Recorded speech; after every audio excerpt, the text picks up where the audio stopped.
گنجینه نورانی قرآن رمضان است. آرامش دلهای پریشان رمضان است. مجموعه گلهاست شب و روز عزیزش، یعنی به حقیقت که گلستان رمضان است. ماه شریف رمضان مبارک همدیاران عزیز.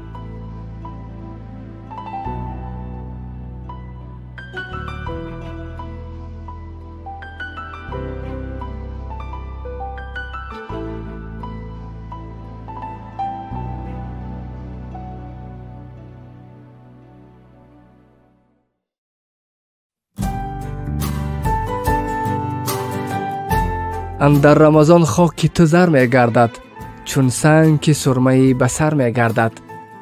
آن لقمه که خورده قذر می گردد، وان صبر که کرده نظر می گردد. ماه شریف رمضان بر تمام مسلمانان جهان مبارک.